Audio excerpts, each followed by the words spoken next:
Hey everybody, welcome to Enliven Wellness. My name is Tessa and I am an integrative medicine practitioner in training, here to talk to you a little bit about my thoughts around mold avoidance and why I don't think it's the answer to getting better from mold poisoning.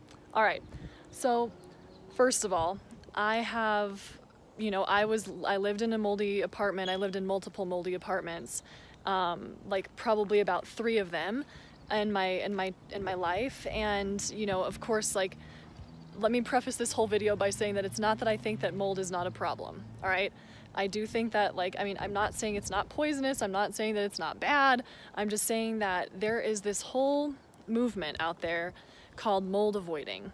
And I think again, I'm not attacking anybody's personal beliefs in this video. I'm simply sharing my thoughts on the subject. And you can believe what you want, but these are my thoughts, and this is my opinion. I'm not attacking anybody out there, so that's just my preface. Now, mold avoidance.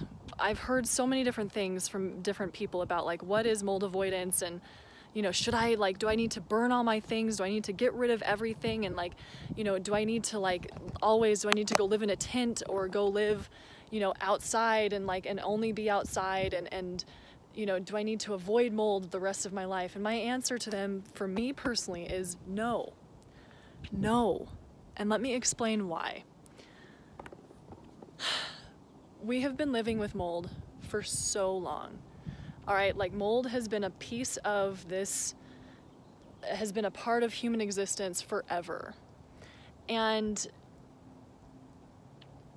we've been living in mold forever. And now I know that there's a biblical saying or biblical history that says, if there's black mold, you need to burn everything to the ground and get rid of everything and never turn back and never, you need to get rid of all of your things. Well, I did not get rid of all my things when I moved.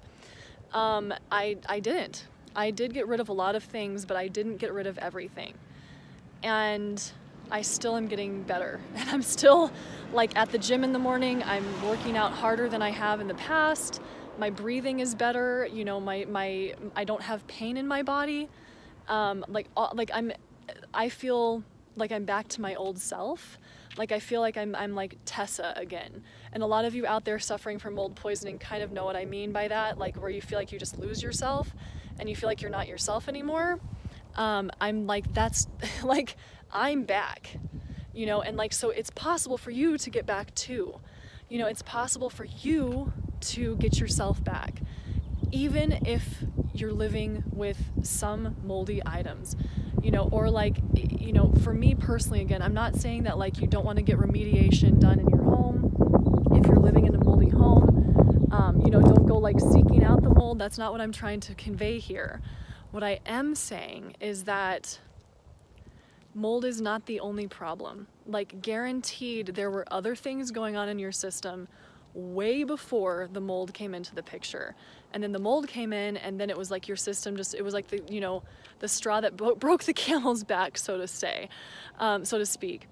And that, there's always, in all of my clients, there's always been something else, whether it's antibiotic use, whether it's, Lyme, or whether it's childhood trauma, adult trauma, so there's so many different things, so many different variables that usually contribute to the mold. And so the mold is not the number one problem. That's one of my number one things why I don't think mold avoidance is the answer.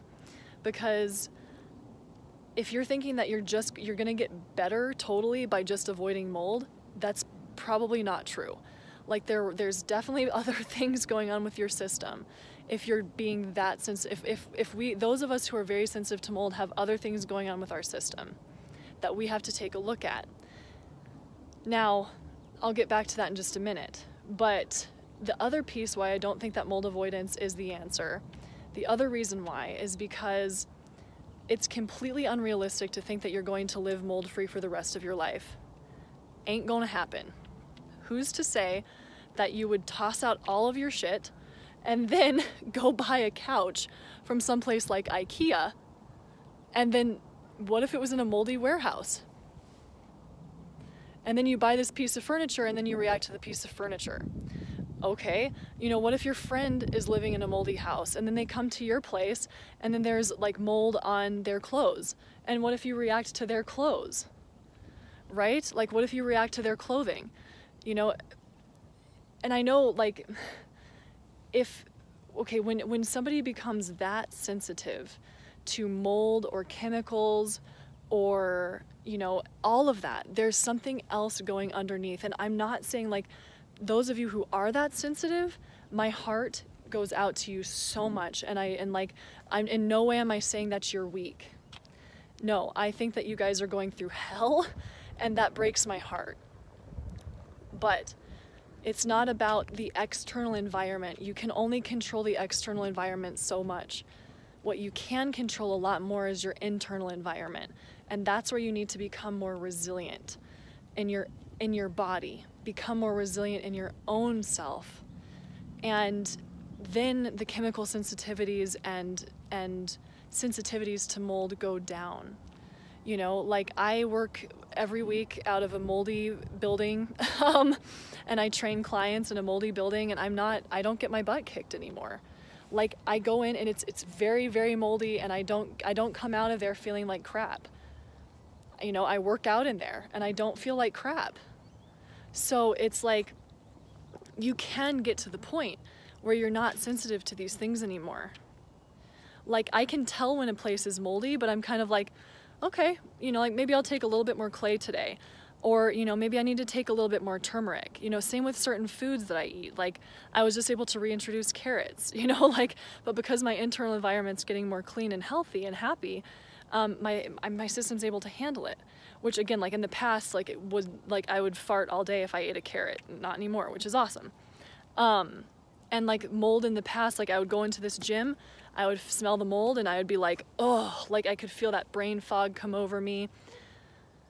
And it was just bad. But because I've gotten my internal environment to a state where it's much more resilient, like super resilient, now I can go in and be fine. So the second piece to this whole mold avoidance thing is that you can only control your environment so much.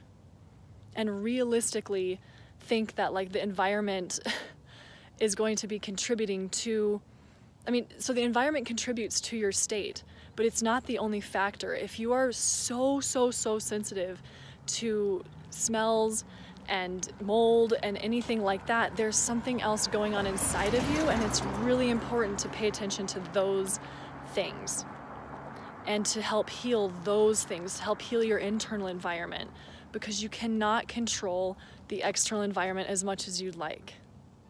So it's completely unrealistic, in my opinion, to think that you can completely avoid mold for the rest of your life.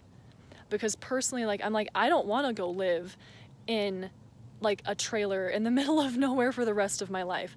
I don't. If that's what it takes for me to be well, then I would seriously be like, then I really need to look at what's going on inside of me.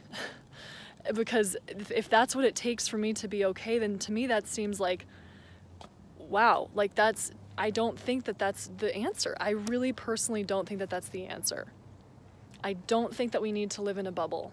I know we don't need to live in a bubble. I'm proof. There's other people out there that are proof. I have a client who tried the mold avoiding thing. She did, and it didn't work. And, like, she tried the mold avoidance and it still didn't work. So mold avoidance only goes so far. Like, yes, maybe do you need to go, like, live in like a safe housing zone for a period of time where you can tone down the inflammation? For sure. That's definitely a viable option if you feel like you need to do that.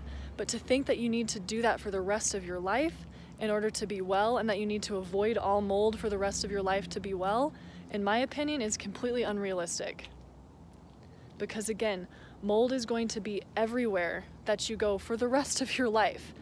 It's outside, even. If you're going to be like, oh, I'll go live outside, toxic mold is outside too. So we have to understand that the mold is everywhere, and that we have to learn how to optimize our bodies in order to really be able to not be so sensitive to the mold.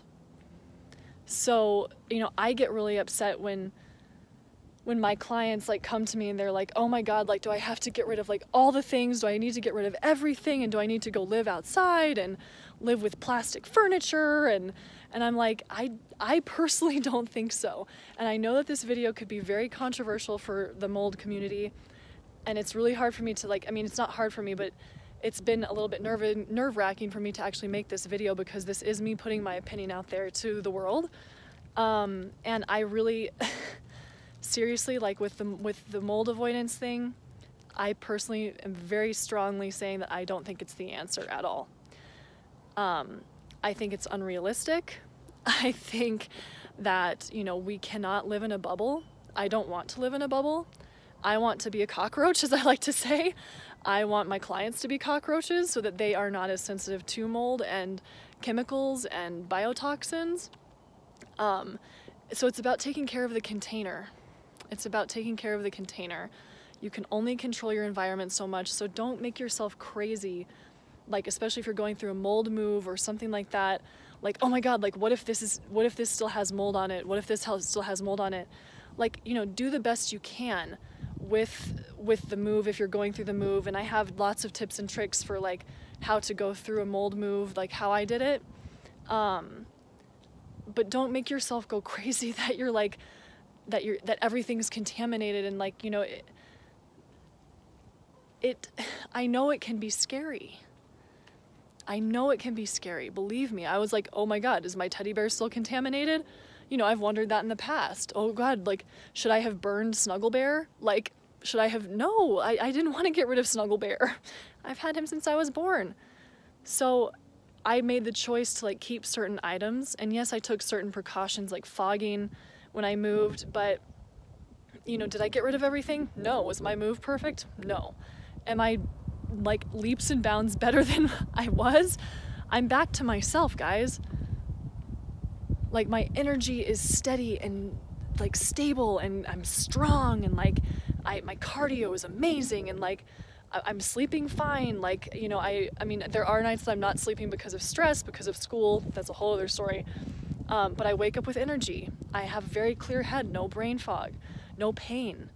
You know, like this is, it's awesome. And like, I feel like I'm back. You know, like I feel like I'm back. And I'm not a mold avoider. You know, and like, I don't think that you need to be either in order to get better. I really don't. So this is just a little vlog that I wanted to make for everybody out there about my opinions on mold avoidance, because I honestly don't think it's the answer. And I really don't want you all to live a scared life. I want you to be bold and powerful and like, and not live in fear, and to be a bloody cockroach. So if you're ready to be a bloody cockroach, email me at tgirly7@gmail.com and say I'm ready, and we will get you, like, I will teach you all the things that are making me more resilient, so that you can also be more resilient, and that you don't have to live in fear. You don't have to live in the middle of a desert in order to get better. You can get better. You can get better. There is so much hope. So also check out my website, enliven-wellness.com. And I look forward to hearing from everybody, and please like and comment and share and subscribe to these videos. I'll make more videos like this about my opinions. It's just, again, it's very nerve-wracking, because it's like, oh, so now everyone's gonna know my opinion, and now everybody can share their opinion about my opinion, and yay. But anyway, I want to do this so that I can bring you guys more hope, and that's what this channel is about. I do not think that mold avoidance is the answer. I think it's completely unrealistic that we're going to live in a bubble. You're not going to be mold free. You've got to make your container more strong, be more resilient, become a cockroach. All right, everybody. I hope you have a beautiful day. I'll talk to you soon. Bye.